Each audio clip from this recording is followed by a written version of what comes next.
Games Workshop just announced enough new plastic to reach downtown Toronto. And I haven't even told you the part that's going to ruin your bank account yet. Stick around. It gets worse.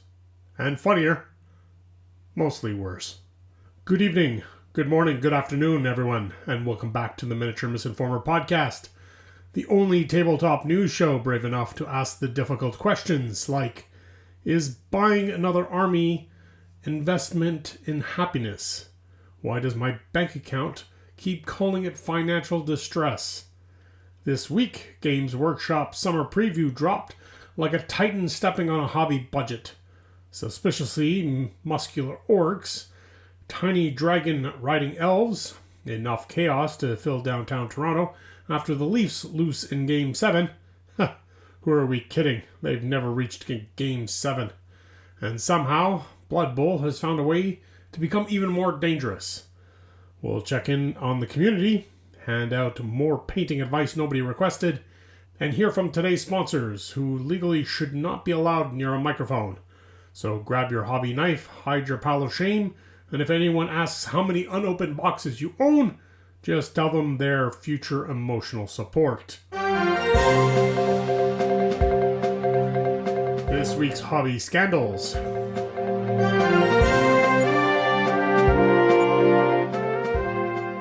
Games Workshop has announced a revolutionary new pricing strategy called Whatever Kevin from Accounting Feels Like That Morning. Sources confirm prices will now fluctuate hourly based on humidity, moon phases, and whether someone in Nottingham spilled coffee on the release schedule again. A local hobbyist insists she is not addicted to buying miniatures. She simply owns 14 unopened combat patrols because, quote, they're appreciating emotionally. Her husband has requested a second opinion from a professional. Any professional. A painter has reportedly entered his 5th consecutive year just finishing the bases. Experts estimate completion shortly after the heat death of the universe. Possibly sooner if he stops watching speed paint videos instead of actually painting. Privateer Press has confirmed absolutely nothing this week, which, statistically speaking, is still more communication than some Kickstarter campaigns manage in a calendar year. Corvus Belli players remain the happiest games in tabletop, mostly because nobody else understands the rules well enough to argue with them. It's less a game, more a beautifully illustrated cult. A bolt action player successfully completed an entire game in under 3 hours. Witnesses immediately suspected witchcraft. One called the fire department, just in case. A hobbyist influencer claimed they painted an entire army in one weekend. Later, investigation revealed they forgot to mention 4 friends, 3 airbrushes, 2 industrial dryers, and 1 mild violation of space-time. Several gamers announced they're taking a break from Warhammer. They were later spotted pre-ordering Necromunda gangs before lunch. Rehab starts Monday, allegedly. A Canadian gamer apologized after tabling his opponent on turn 2. The opponent apologized for deploying poorly. The tournament organizer apologized for interrupting the apology. Somewhere, a Tim Hortons employee apologized for being out of Timbits. Everyone went home emotionally fulfilled. This week's Community Watch.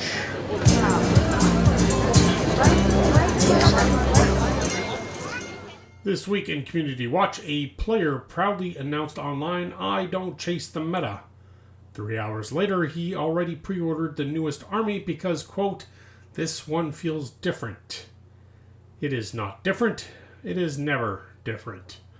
One hobbyist has developed an innovative storage system involving 12 shoeboxes, 3 laundry baskets, and what authorities are describing as optimistic labeling.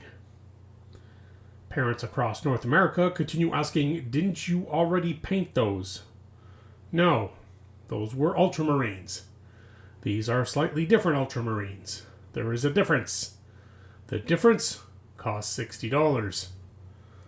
A local gaming club introduced a no doom posting policy, Members may now complain for 5 uninterrupted minutes before suggesting an actual solution. Attendance has doubled. Therapists in the area report a corresponding drop in business. One hobby store reported its busiest hour wasn't release day. It was the 15 minutes after someone whispered, "They're discontinuing that paint." Security footage shows a stampede. Several grown adults were seen crying over a specific shade of green. Meanwhile, a Battletech player smiled quietly from across the room, still fielding miniatures older than half the people in the building. She has seen empires rise and fall. She has seen 6 editions. She has never once been surprised by anything. Events and exposés.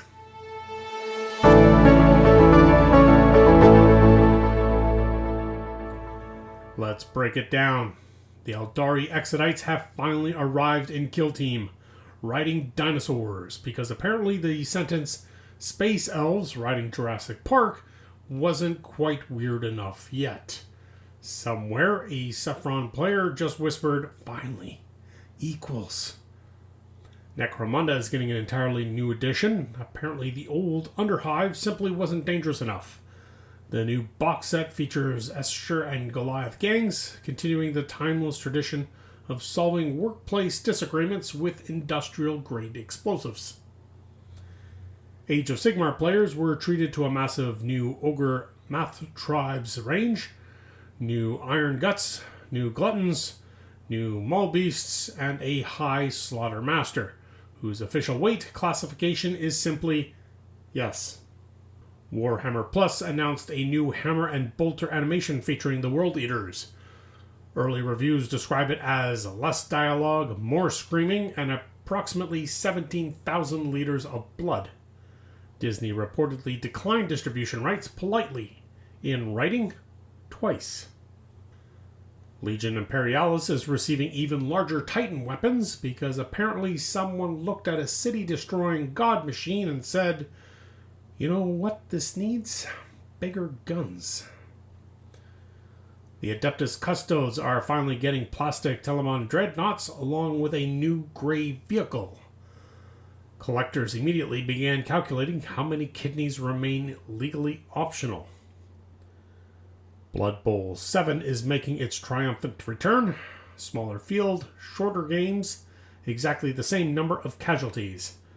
Big guys have also returned, mostly because they misunderstood what 7s mean. Warhammer, the old world, gets a spectacular new starter set featuring Grand Cathay versus Warriors of Chaos. Finally answering the question, what if diplomacy but dragons? Games Workshop also announced Warhammer Academy, a beginner-friendly learning platform. Graduates receive a diploma, a starter army, and the confidence to incorrectly explain line of sight to everyone else at the table for the next decade. The first codex of the 11th edition belongs to the Orks. Naturally, new miniatures, new truck, more DACA, less explanation, exactly as Grork, or possibly Mork intended, Nanu. Finally, Games Workshop unveiled pre-painted terrain and brand new starter boxes. Veteran hobbyists immediately looked uncomfortable. Apparently assembling, priming, painting, and regretting every life decision is considered part of the experience. Meanwhile, Atomic Mass Games quietly watched all this happen and added another pose to a lightsaber. Warlord Games introduced another historical supplement. Within minutes, someone had already argued about historical accuracy on Facebook. Nature continues healing. Brush tips nobody asked for. If your miniature doesn't look right, simply declare it a grimdark style choice. If you accidentally spill Argrak's Earthshade, congratulations, you now own weathering. Every paint bottle can technically be opened with your teeth. This is also how dentists finance their own Warhammer armies.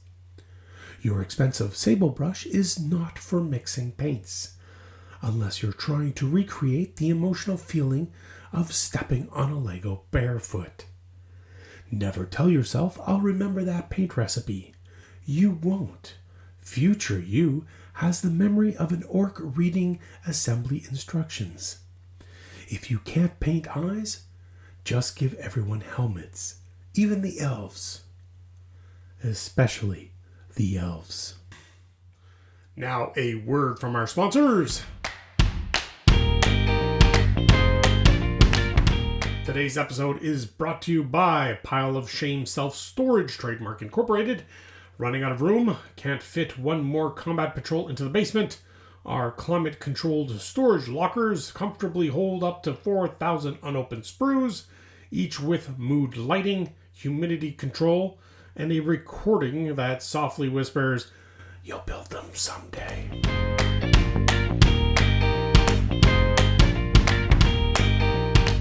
Meta Chasers, GPS Trademark Incorporated.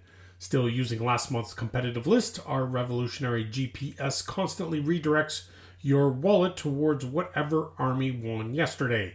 Recalculating, purchase required.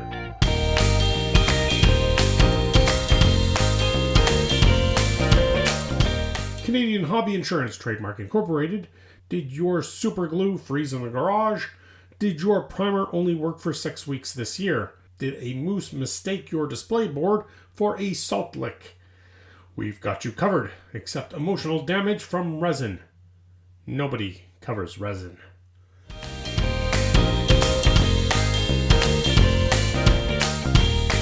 Dice Excuses Unlimited, Trademark Incorporated.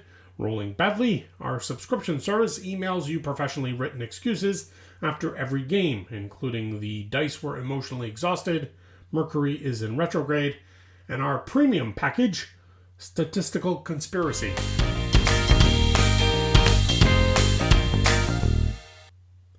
This week's rotating minigame.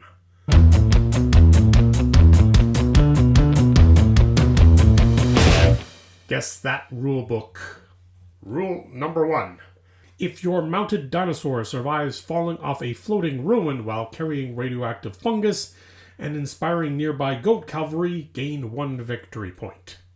Is that A, Age of Sigmar, B, Warhammer 40k, C, a fan supplement written at 2 a.m., or D, perfectly normal?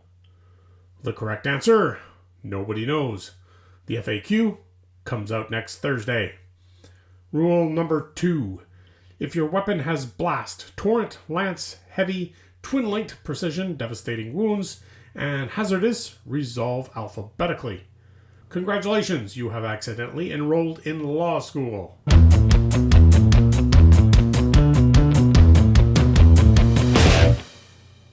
Predictions and closing remarks. Before we go, our predictions for the next week. Games Workshop will preview another miniature everyone suddenly insists they've wanted for 20 plus years. Someone on Reddit will explain why the sculpt is objectively terrible before pre-ordering 3. An influencer will announce they've reduced hobby spending, then upload an unboxing worth approximately the GDP of Prince Edward Island. Somebody will invent another speed painting technique involving coffee filters, kitchen sponges, and what appears to be a leaf blower. A Kickstarter will promise 900 miniatures for $30. Shipping will remain a mystery. And finally, one brave soul will finish painting every miniature they currently own. Unfortunately, the mail will arrive 20 minutes later. That's all for this week. If you've enjoyed today's complete, reliable journalism, hit like, subscribe, ring the notification bell, and remember, paint what makes you happy, play what makes you smile, and never trust anyone who says, "I'm only buying 1 box." We'll see you next time right here on the Miniature Misinformer podcast.